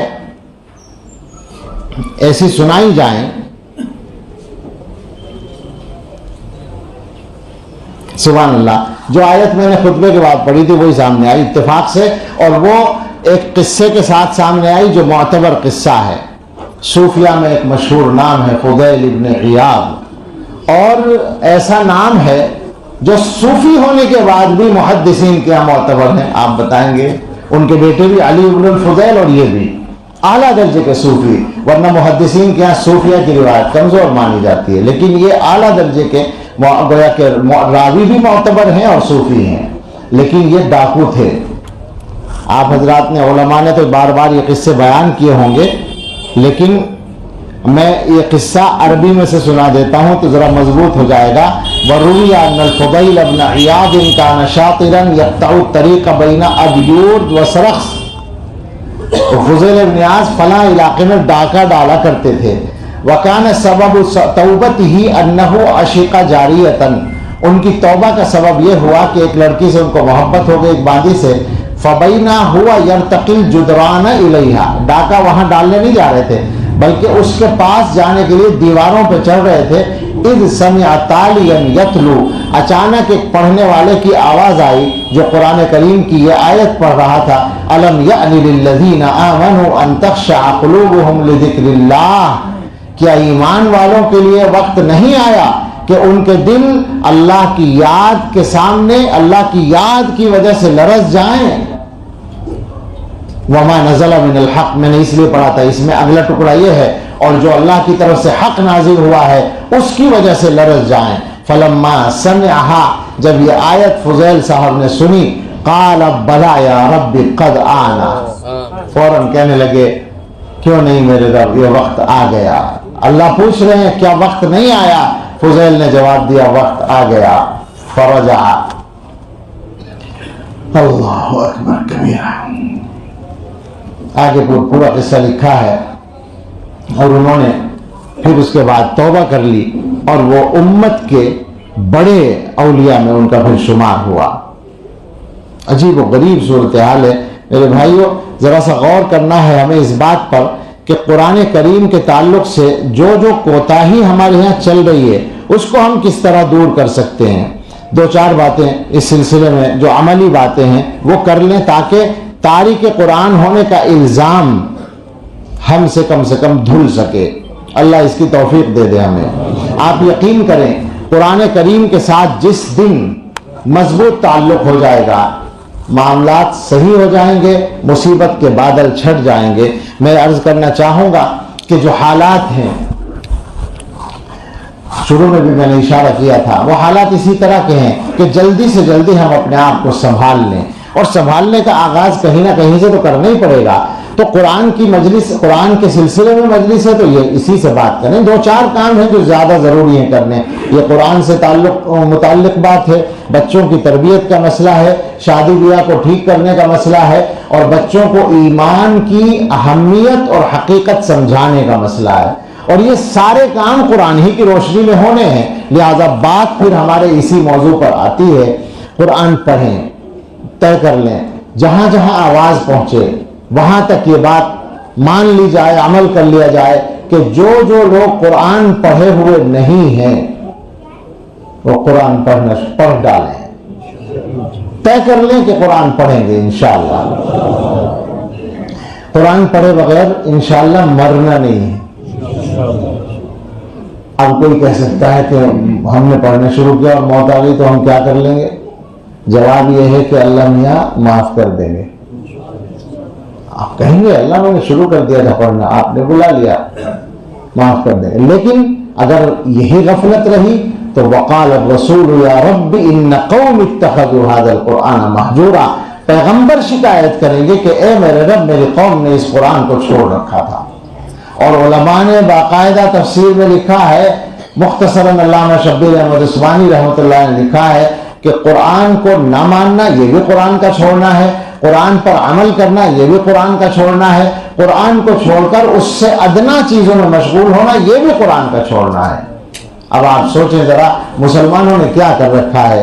بچے کو 3 سال کی عمر سے، اب تو ہماری مجبوری بنا دیا گیا، جب مجبوری نہیں تھی تب بھی ہم یہ کام، ہم میں جو زیادہ پڑھے لکھے لوگ تھے، ہم میں جو زیادہ سمجھدار لوگ تھے، ہم میں جو زیادہ بچوں کے مستقبل کی فکر کرنے والے لوگ تھے، وہ تو 3 سال کی عمر سے بچوں کو جھونک رہے تھے انگلش میڈیم اسکولوں میں۔ ہم 100 بار، 1000 بار، لاکھ بار شکر ادا کرتے ہیں اللہ کا کہ اس نے ہمارے ماں باپ کو اتنا سمجھدار نہیں بنایا تھا۔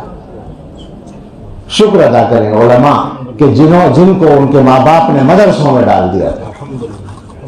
اور میں آپ سے سچ کہتا ہوں، اپنے والدین کے اس احسان کے لیے رواں ان کا شکر گزار ہے، اور ہمیشہ رہتا ہے، شعوری طور پر رہتا ہے، جان کر رہتا ہے، قصدن رہتا ہے، دعائیں کرتے رہتے ہیں۔ لیکن صاحب ہمارے بھائیوں کی سمجھ میں یہ بات نہیں آتی، تو بچوں کو وہاں جھونک دیا جاتا ہے اور قرآن پڑھانے کی فکر نہیں ہوتی۔ بچا لیجئے بچوں کو۔ اب تو میں یہ سمجھتا ہوں جو تعلیمی پالیسی ہے اس میں جو کچھ ہے اور وہ پاس ہو گیا ہے، منظور ہو چکا ہے، نافذ ہو گیا ہے، عملاً اس میں تفصیلات ہیں چونکہ، تو اس کے مطابق قانون بنتے چلے جائیں گے اور کام ہونا شروع ہو جائے گا۔ تو میں ڈرتے یہ بات کہتا ہوں، میری بات غلط ہو تو علماء مجھے ٹوک دیں، کہ ایک ایسا وقت اسی تعلیمی پالیسی میں ایسا کی روشنی میں آنے کا خطرہ ہے کہ بچہ جب اسکول سے آیا کرے تو روزانہ آپ اس کو کلمہ پڑھوانے پر مجبور ہو کہ اب تو اسکول گیا تھا تو تیرا ایمان کا کوئی اعتبار نہیں رہا، بیٹے کلمہ پڑھ لے۔ ایسا خطرہ آنا، ایسا خطرہ سامنے ہمارے، اور اس میں کوئی اب موہوم خطرہ نہیں ہے، واقعی خطرہ بن گیا ہے۔ میرا سوال یہ ہے کہ یہ خطرہ تو اب آیا ہے، ہماری غفلت کب سے چل رہی ہے؟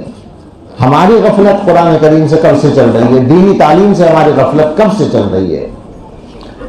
بات جب دل میں آتی ہے تو زبان پر آتی ہے اور کہنی پڑتی ہے تاکہ پہنچ جائے۔ میں یہ کہتا ہوں بار بار آج کل اپنے بھائیوں سے کہ دیکھو، شریعت پر عمل کرنے کی آسانی یہ اللہ تعالیٰ کی نعمت ہوتی ہے، اللہ کی ضرورت نہیں ہوتی۔ کھولوں میں اس بات کو، شریعت پر عمل کرنے کی آسانی کا مطلب یہ ہے جہاں چاہیں ہم مسجد بنا لیں، جہاں چاہیں ہم مدرسہ بنا لیں، جہاں چاہیں ہم نماز پڑھ لیں۔ ہم نے جہاز کی سیڑھیوں پر نماز پڑھی ہے، ایک دفعہ تو میں نے جہاز کے نیچے باہر جہاں کھڑے ہونے کی بھی اجازت نہیں تھی وہاں نماز پڑھی اور اس کسی نے نہیں ٹوکا ہے۔ شریعت پر عمل کرنے کی آسانی، میں یہ کہہ رہا ہوں، یہ اللہ کی نعمت ہوتی ہے، اور اللہ کی ذات بے نیاز ہے۔ اللہ کی نعمت کی ناقدری ہوتی ہے تو اللہ تعالیٰ اپنی نعمت کو بدل بھی دیتے ہیں۔ اللہ ہماری حفاظت فرمائے، لیکن بالکل کھلے طور پر یہ بات کہہ سکتے ہیں ہم کہ وہ آسانی گھٹنے لگی ہے، وہ آسانی تنگی میں بدلنے لگی ہے، نماز پہ بھی اعتراض ہونے لگا ہے۔ ہم نے اس طرح بھی نمازیں پڑھی ہیں کہ پولیس والوں نے خود لوگوں کو ہٹایا ہے، سامنے کھڑے ہو کر کے نماز پڑھ رہے ہیں، لیکن آج اجازت مانگتے ہوئے ڈر لگنے لگا ہے، تنگی آ گئی ہے۔ شریعت میں ایک مثال اور اس سے بھی کھلی ہے، طلاق کا مسئلہ ہے۔ شکایت ہے ہمیں کہ حکومت نے 3 طلاق کو کنڈم کر دیا ہے، اور انہوں نے غلط کیا، یہ صحیح بات ہے، بالکل ٹھیک ہے، ان کو دخل نہیں دینا تھا، لیکن ہم مسلمانوں سے کہتے ہیں کہ انہوں نے تو آج کنڈم کیا ہے، تم نے تو پہلے سے کر رکھا ہے۔ کتنے گھروں میں 3 طلاق لی ہوئی عورتیں بیٹھی ہوئی ہیں اور حرام ہو رہا ہے، کس سے شکایت کریں؟ آخر شریعت پہ خود عمل نہیں کرو گے تو اللہ تعالیٰ عمل کی آسانیاں واپس لے لیں گے، اللہ نہ کرے ایسا ہو۔ اب یہ جو دور چل رہا ہے یہ عبوری دور ہے، بالکل ایمرجنسی کے حالات ہیں۔ عبوری دور سے یعنی میں آسان اس کو کہوں آسان لفظوں میں، جیسے چلتے چلتے اچانک دو راہ آ جائے، ادھر جانا ہے یا ادھر جانا ہے، وہ فیصلہ کرنا پڑے گا مسلمانوں کو۔ یہ بات اچھی طرح سے یاد رکھیں کہ اللہ تعالیٰ کی طرف سے پکڑ آنے سے پہلے حالات بہتر ہونا ممکن ہوتا ہے اگر ہم اپنے آپ کو ٹھیک کر لیں۔ تو قرآن کے تعلق سے جو کوتاہی ہے اس کو دور کر لیں۔ قرآن،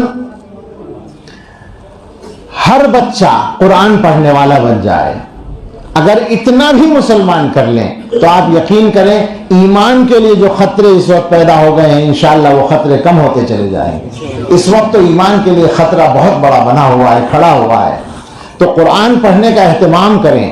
اچھا، پھر قرآن کے سلسلے میں جب بات ہو رہی تو یوں بھی سن لیجئے کہ قرآن کے پڑھنے میں تو ہمارے سامنے اتنے فائدے ہیں کہ وہ آخرت کے فائدے، اللہ کا اس کی طرف سے ملنے والا ثواب اور اللہ کے یہاں جواب دینے کی آسانی، وہ سب تو آخرت میں ہوگا ہی، لیکن دنیا کے اندر قرآن پڑھنے کے جتنے فائدے ہوتے ہیں اگر سب کو پتہ چل جائے تو واقعی ان فائدوں کے لیے قرآن پڑھنا شروع کر دیں۔ میں نے بعض دفعہ حفظ کے طلباء سے مدرسوں میں کہی یہ بات کہ تم لوگوں کو اگر قرآن کے پورے فائدے کھول کے بتا دیے جائیں جو دنیا میں ملتے ہیں تو تمہارا اخلاص شاید باقی نہ رہے، تم انہی فائدوں کے لیے قرآن کو پڑھنا شروع کر دو۔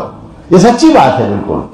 قرآن پڑھنے والا کبھی بھوکا نہیں رہتا، قرآن پڑھنے والے کے گھر میں نحوست نہیں رہتی، قرآن پڑھنے والے کے روزگار میں کمی نہیں ہوتی، قرآن پڑھنے والے کی اولاد گمراہ نہیں ہوتی، قرآن جس گھر میں پڑھا جاتا ہے اس میں جنات کا اثر نہیں ہوتا، جادو ٹونے کا اثر نہیں ہوتا، مصیبتیں بنی ہوئی ہیں۔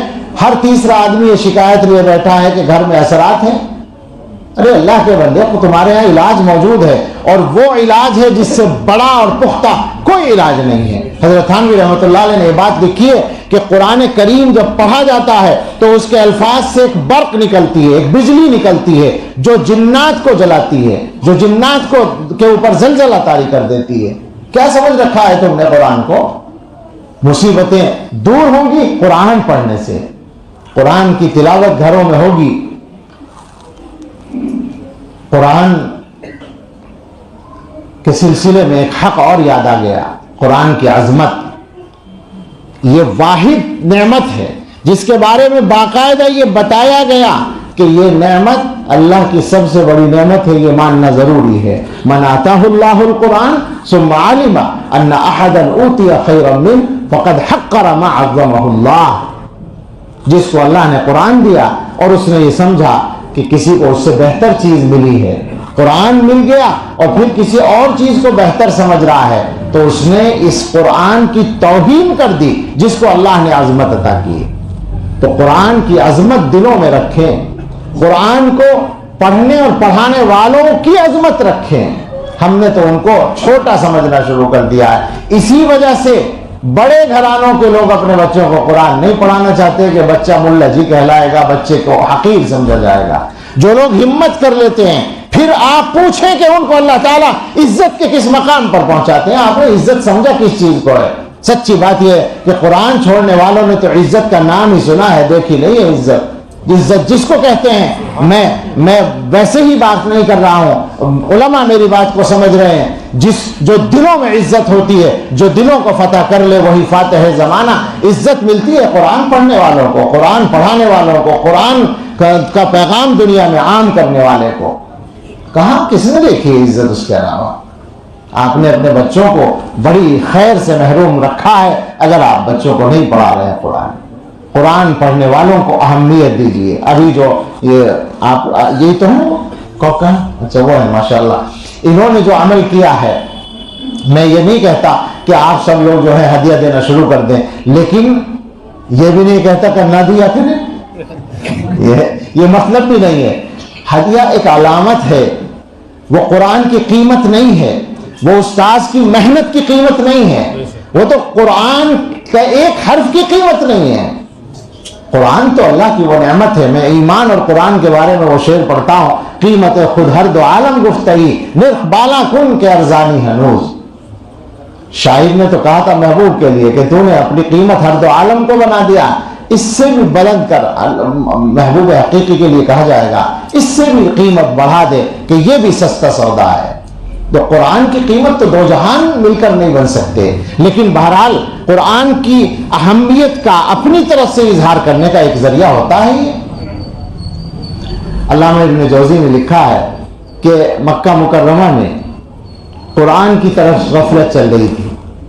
ایک آدمی آیا حج کرنے کے لیے کہیں دور سے، پیسے والا آدمی. اس نے حرم کے صحن میں درہم و دینار کا ڈھیر لگا دیا، مال کا ڈھیر لگا دیا، اور اعلان کر دیا کہ جو حافظ قرآن ہو ان کو اس میں سے انعام ملے گا، اتنا انعام. تو لوگ آئے، انعام ملا، لیکن بہت سارا مال بچ گیا، حافظ کم تھے. اگلے سال اس آدمی نے پھر آ کر اعلان کیا اور ڈھیر لگایا، سارا بٹ گیا، اس لیے کہ اب کی بار بہت سارے لوگوں نے قرآن حفظ کر لیا تھا.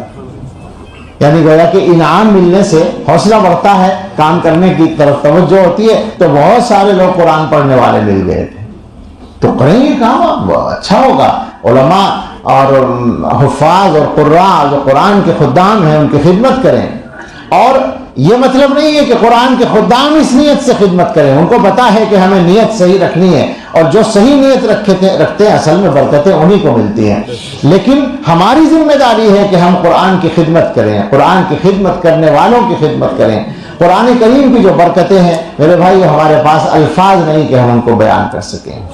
تو اس لیے بچوں کو قرآن پڑھائیں، اور قرآن پڑھے ہوئے لوگ قرآن کریم کی تلاوت کا اہتمام کریں. میں اپنے آپ کو کہتا ہوں اور اپنے جیسے سب کو کہتا ہوں، اپنے جیسے کے لفظ کا مطلب آپ سمجھ لیں، یعنی مولویوں کو کہتا ہوں. انہی مولویوں میں وہ بھی مل جائیں گے جو 10 پارے روزانہ پڑھنے والے ہیں، یہ بھی صحیح ہے. 10 پارے روزانہ پڑھنے والے علماء ہی میں ملیں گے، قراء اور حفاظ ہی میں ملیں گے. ایسے لوگ ہمارے ماحول میں موجود ہیں. ہمارے یہاں تو لطیفہ یہ ہوا، آپ نے شاید سنا ہوگا، ہمارے ایک استاذ ہیں، بوڑھے ہو گئے، قاری عبدالحفیظ صاحب. وہ بہت تلاوت کرتے ہیں، اب بھی کرتے ہیں، اب کمزور ہیں، پہلے اور زیادہ کرتے تھے. ہمارے ایک استاذ تھے حضرت مولانا نور عالم صاحب خلیل الامین رحمۃ اللہ علیہ. وہ باغ و بہار آدمی تھے، مزاح کے جملے وہ تصنیف کرتے تھے. تو انہوں نے قاری صاحب کی کثرت تلاوت کی اس طرح داد دی کہ قاری صاحب وہ جو حدیث میں آیا ہے کہ قرآن پڑھتے جاؤ جنت کے درجوں پہ چڑھتے جاؤ، تم قرآن کی اتنی تلاوت کرتے ہو کہ مجھے ڈر ہے کہ جنت کے اس پار نہ چلے جاؤ. اتنی زیادہ تلاوت کرتے ہو اس پار نہ چلے جاؤ. ہمارے یہاں یعنی بہت سارے لوگ ہیں، ایسا نہیں ہے کہ پرانے زمانے کی باتیں ہوں. پرانے زمانے کے واقعات تو بہت ہی حیرت ناک ہیں، لیکن ہمارے زمانے میں، ہمارے دیوبند میں مدنی منزل میں رہتے تھے حضرت مولانا سید محمود حسن صاحب رحمۃ اللہ علیہ، حضرت مدنی رحمۃ اللہ علیہ کے خلیفہ. مفتی شبیر صاحب جو ہیں ان کے خسر صاحب تھے، وہ روزانہ ایک قرآن پڑھتے تھے، پورا قرآن پڑھتے تھے. اور آخر میں کمزور ہو گئے تھے تو 15 پارے پڑھتے تھے، یعنی کم ہو کر اتنا ہوا تھا کہ 15 پارے روزانہ پڑھتے تھے. حضرت مولانا وہ تھے شیخ الحدیث صاحب کے خلیفہ مدینہ طیبہ میں، مولانا اسماعیل بداد، وہ مسجد نبوی میں روزانہ پورا قرآن پڑھتے تھے، وہ مدینے میں رہتے تھے. حضرت مولانا مفتی مظفر حسین صاحب رحمۃ اللہ علیہ مدرسہ مظاہر العلوم کے ناظم تھے. اتنے بڑے ادارے کے ذمہ دار کے کام کتنے ہوتے ہیں اندازہ لگانا مشکل ہے. روزانہ 10 پارے پڑھتے تھے سارے کاموں کے ساتھ، اور جس دن تلاوت یعنی دن میں مصروفیت زیادہ ہو جائے اور پوری نہ ہو سکے تو اس دن کھانا لیٹ کر دیتے تھے، معمول پورا کر کے پھر کھانا کھاتے تھے۔ ہمارے دارالعلوم کے کارگزار محتمم تھے حضرت مولانا غلام رسول خاموش صاحب رحمۃ اللہ علیہ، ان کی انتقال پر جو بیان ہوا تو حضرت مفتی سعید صاحب رحمۃ اللہ علیہ نے سنایا کہ ابھی ایک ہفتہ پہلے مجھ سے کہہ رہے تھے کہ آج کل میں 9 گھنٹے تلاوت کرتا ہوں۔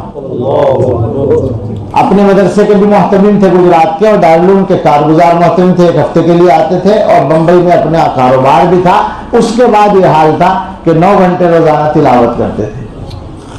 اس وقت بھی الحمدللہ ایسے لوگ موجود ہیں، ایک قرآن روزانہ پڑھنے والے لوگ بھی موجود ہیں۔ اس مجلس میں تو نہیں ہے، البتہ اس مجلس میں ان صاحب کے بیٹے موجود ہیں، میں اظہار نہیں کرنا چاہتا، مصلحت اسی میں، لیکن ایسے لوگ آج بھی موجود ہیں جو یہاں بیٹے ہیں، وہ تو عالم ہیں، جو باپ ایک قرآن پڑھتے ہیں وہ حافظ ہیں، صرف عالم نہیں ہیں، یہاں بھی موجود ہیں۔ لیجئے یہاں بھی موجود ہیں پورا قرآن پڑھنے والے، یہ پتہ چل گیا۔ اللہ میاں ان کی برکت سے ہمیں بھی کچھ توفیق دے دے ایسے لوگوں بھی۔ لیکن یقین کریں کہ قرآن کریم پڑھنا یہ برکت ہی برکت ہے، قرآن کریم پڑھنا یہ حفاظت ہی حفاظت ہے۔ تو ہم سب پھر ایک کام اور ہمیں کرنا ہے، قرآن کریم کو سمجھنے کی فکر کرنی ہے، سمجھنے کی کوشش کرنی ہے۔ سمجھنے کا ایک درجہ تو وہ ہوتا ہے کہ آدمی براہ راست قرآن کا ترجمہ اور تفسیر بیان کر سکے، ظاہر ہے کہ اس کی ہر آدمی کے لیے نہ اجازت ہے نہ صلاحیت ہے، لیکن کم سے کم اتنا کہ قرآن کے مضامین کو سمجھ سکے۔ 2 کام کرنے کی ضرورت ہے۔ جو بچے پڑھنے کی عمر میں ہیں وہ عربی سیکھیں تاکہ علماء کی تفسیر کو صحیح طریقے سے سمجھ سکیں۔ میں یہ نہیں کہہ رہا ہوں وہ تفسیر کر سکیں، بلکہ علماء کی بیان کی ہوئی تفسیر کو صحیح طور سے سمجھ سکیں۔ اور باقی لوگ یہ کام کریں کہ اپنی اپنی مسجد کے ائمہ سے اور علماء سے درخواست کریں کہ وہ قرآن کی تفسیر مسجدوں میں بیان کریں۔ اس طرح سے اگر عام ہو جائے ماحول تو انشاءاللہ امید ہے کہ قرآن کریم چھوڑنے کی جو جرم ہم سے ہو رہا ہے وہ جرم کم ہوگا، اور اللہ تعالیٰ کی معافی ہمیں ملے گی اور قرآن کریم کی برکتیں حاصل ہوں گی۔ اللہ رب العزت اپنے فضل سے ہم سب کو توفیق عطا فرمائے اور اس مجلس کو قبول فرمائے، آمین۔ وآخر دعوانا ان الحمدللہ رب العالمین۔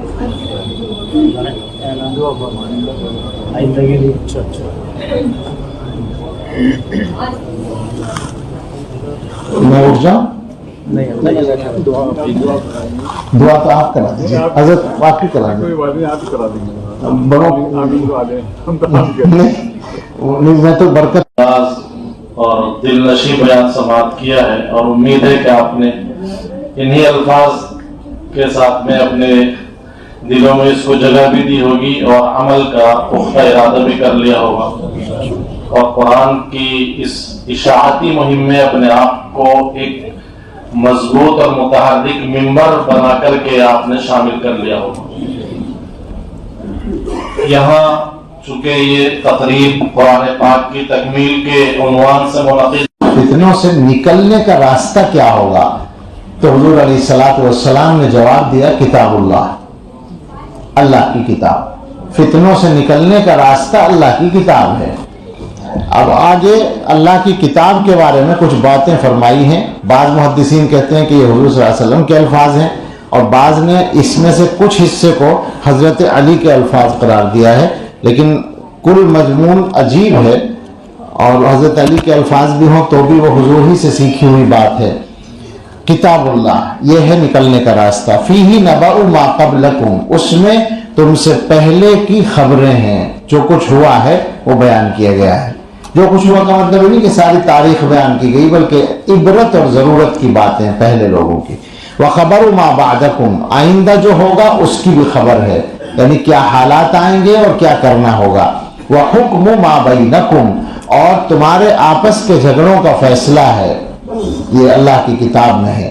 وَهُوَ الْفَصْلُ لَيْسَ بِالْحَزْلِ، وہ قول فیصل ہے، مضبوط اور محکم بات ہے، وہ کوئی غیر سنجیدہ کلام نہیں ہے۔ من ترکہ من جبار قسمہ اللہ، اس کو جو ظالم چھوڑے گا اللہ اسے توڑ دے گا۔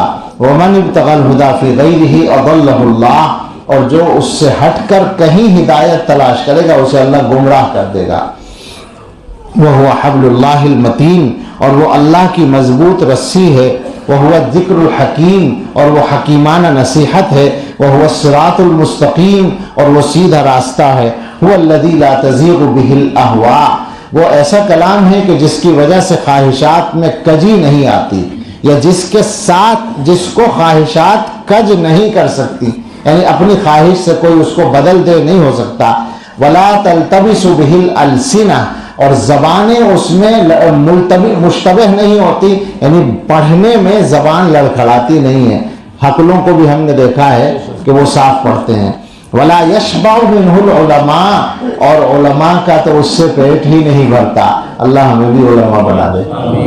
اس لفظ سے ڈر لگتا ہے کہ ہم ابھی علماء بنے ہی نہیں ہیں، معاف فرمائیں۔ وَلَا يَشْبَعُ مِنْهُ الْعُلَمَاءُ، علماء اس سے سیر نہیں ہوتے۔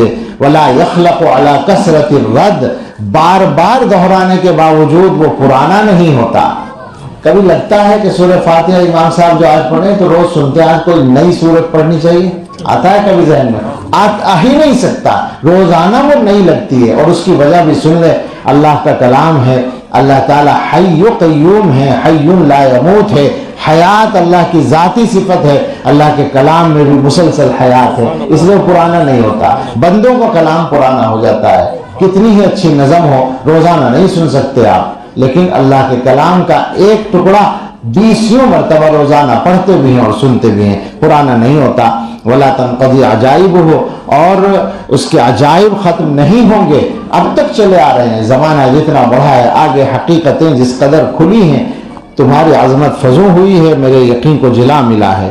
هو الذی لم تنتهی الجن اذا سمعته حتی قالوا، یہ وہ کلام ہے کہ جب جنات نے اس کو سنا تو وہ یہ کہے بغیر نہیں رہ سکے، انا سمعنا قرآنا عجبا یہدی الی الرشد فآمنا بہ، ہم نے ایک عجیب قرآن سنا ہے جو ہدایت کی طرف رہنمائی کرتا ہے، ہم اس پر ایمان لے آئے۔ من قال به صدقہ، جو قرآن کو بولے یا قرآن کے مطابق بولے وہ سچ بولے گا۔ ومن عمل به اجرا، اور جو قرآن پہ عمل کرے گا اسے ثواب ملے گا۔ ومن حکم به عدلا، اور جو قرآن کے مطابق فیصلہ کرے گا وہ انصاف کرے گا۔ ومن دعا الیہ ہدی الی صراط مستقیم، اور ہدا بھی پڑھا گیا ہے، اور جو قرآن کی دعوت دے گا اسے سیدھے راستے کی ہدایت مل جائے گی۔ اللہ ہمیں یہ سب نعمتیں عطا فرمائے۔ آمین۔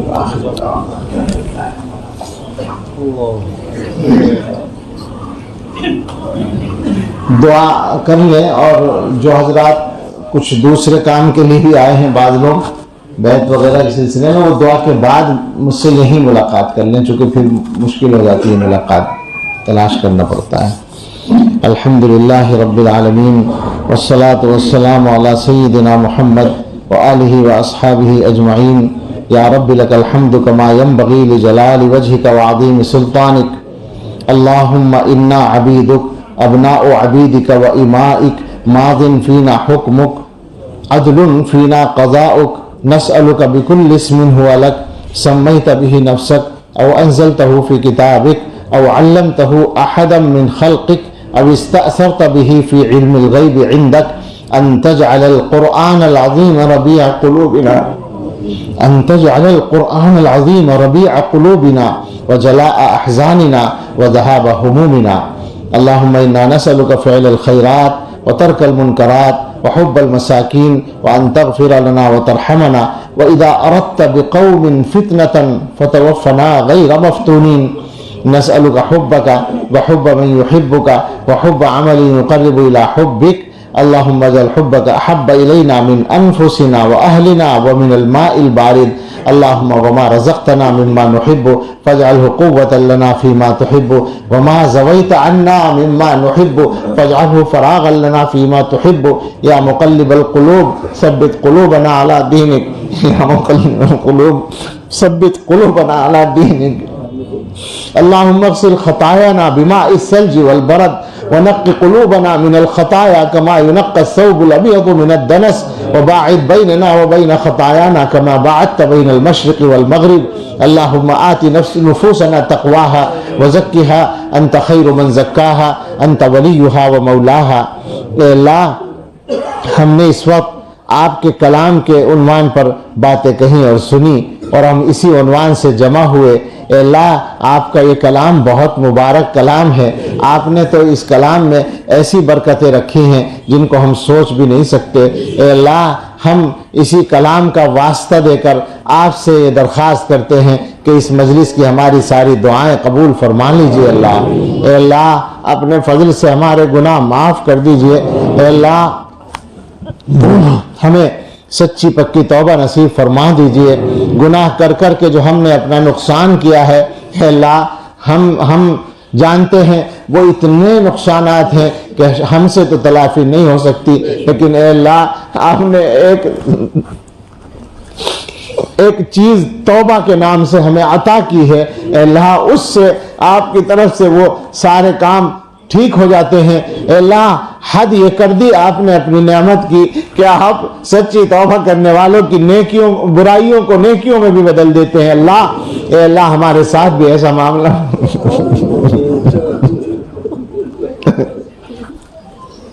اللہ ہمارے ساتھ بھی یہ معاملہ فرما دیجئے اور اللہ معاف کر دیجئے۔ معافی کے لائق نہیں ہے پھر بھی معاف کر دیجئے اللہ۔ یقیناً معافی کے لائق ہم نہیں ہیں مگر آپ معاف کرنے کے اہل ضرور ہیں، اور آپ کو اپنے بندوں کو معاف کرنا بہت پسند ہے، یہ بھی ہمیں معلوم ہے۔ اللہ یہ راز آپ نے ہمیں بتا رکھا ہے، اس راز کا ہم فائدہ اٹھانا چاہتے ہیں۔ اللہ گناہوں کے ماحول ہیں، چاروں طرف گناہوں کی دعوتیں ہیں۔ اللہ ہم کمزور ہیں، نفس و شیطان کے بہکاوے میں آ کے پھسل جاتے ہیں۔ اللہ ایسی طاقت دے دیجئے، آپ کی رضا کے لیے ہمیں قوی بنا دیجئے۔ اللہم اننا ضعفاء فقو فی رضاک ضعفنا وخذ الی الخیر بناصیتنا واجعل الاسلام منتہی رضائنا وانا اذلاء فاعزنا وانا فقراء فارزقنا۔ اے اللہ گناہوں کی نحوست یہاں تک پہنچی ہے کہ ایمان جا رہے ہیں اور جن کے ایمان جا رہے ہیں شاید ان کو اپنے نقصان کی خبر بھی نہیں ہے، اپنے کتنا بڑا انہوں نے نقصان کیا اس کا احساس بھی نہیں ہے۔ اے رب کریم، اے رحمان الرحیم، بے شک آپ بے نیاز ہیں، ساری مخلوق بھی ایمان سے پھر جائے تو آپ کی شان میں کوئی کمی نہیں آئے گی، یہ ہمیں یقین کے ساتھ معلوم ہے، مگر اے رب آپ کے یہ بندے جہنم کے مستحق بن جائیں گے۔ اے اللہ آپ تو بہت مہربان ہیں، ایمانوں پہ ثبات دے دیجئے اللہ۔ اے اللہ ایمان بچا لیجئے اللہ،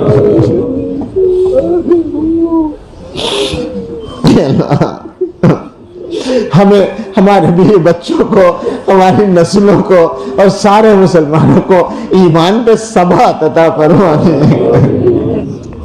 اے اللہ ایمان پر جینا اور ایمان پر مرنا نصیب فرما دیجئے اللہ۔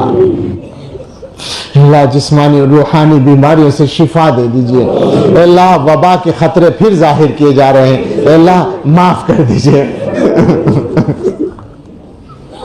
اللہ بچا لیجئے، ساری دنیا سے ہٹا لیجئے۔ اے اللہ ارے اللہ ہم بہت کمزور ہیں، اس وبا کے عنوان سے جو نقصان ہمارے ہوئے ہیں اے اللہ ان کی تلافی ہم سے نہیں ہو پائی ہے۔ اے اللہ مسجدوں سے محرومی ہو جاتی ہے، اے اللہ دینی تعلیم چھوٹ گئی ہے ایک بڑی تعداد کی جو پہلے ہی کم تھے۔ اے اللہ مدد فرما دیجئے اور بچا لیجئے اس عالمگیر مصیبت سے، ساری انسانیت کو بچا لیجئے اللہ۔ معاف کر دیجئے اپنے بندوں کو، اے اللہ رحم کر دیجئے اپنے بندوں پر۔ اے اللہ ہم سب کے دلوں کی اچھی تمنائیں پوری فرما دیجئے۔ اے اللہ بے اولادوں کو اچھی اولادیں دے دیجئے، بے روزگاروں کو بابرکت حلال روزگار دے دیجئے، مقروضوں کے قرض ادا کرا دیجئے، بے گھروں کو آرام دہ گھر دے دیجئے، ہم بے علموں کو علم نافع دے دیجئے، قرآن کا علم دے دیجئے، قرآن پر عمل کی توفیق دے دیجئے۔ اے اللہ اس مجلس کو قبول کر لیجئے۔ اے اللہ آپ قبول کر لیتے ہیں تو چھوٹا عمل بھی بڑا ہو جاتا ہے۔ اللہ قبول کر لیجئے، نافع بنا دیجئے، اور ہمارے ان بھائیوں اور بزرگوں کو جنہوں نے اس کا اہتمام کیا اور جو کر رہے ہیں اللہ یہ دین کے خدام ہیں اور جگہ جگہ دین کے خدام اسی طرح کے کام کر رہے ہیں۔ بے شک ہماری کوئی حیثیت نہیں اور آپ پر ہمارا کوئی احسان نہیں، احسان آپ کا ہے کہ آپ نے ہمیں اپنے کام میں لگایا ہے۔ اللہ اسی پہ جینا اور مرنا نصیب اور قبولیت عطا فرما دیجئے اللہ، قبول فرما لیجئے، کسی کام کے نہیں ہے، کسی لائق نہیں ہے اللہ، مگر قبول فرما لیجئے، آپ کی قبولیت مل جائے تو سب کچھ بیڑا پار ہو جائے گا۔ اللہ مدد فرما دیجئے اللہ، اپنے لیے اور پوری امت کے لیے ہر خیر کا سوال کرتے ہیں اور ہر شر سے پناہ چاہتے ہیں، عطا فرما دیجئے، اور ہم سب کے لیے اور پوری امت کے لیے آنے والے وقت کو گزرے وقت سے بہتر بنا دیجئے، اور سب سے بہتر ہم سب کے آخری وقت کو بنا دیجئے۔ ربنا تقبل منا انک انت السمیع العلیم وتب علینا انک انت التواب الرحیم، وصلی اللہ تعالی علی خیر خلقہ سیدنا محمد وآلہ واصحابہ اجمعین برحمتک۔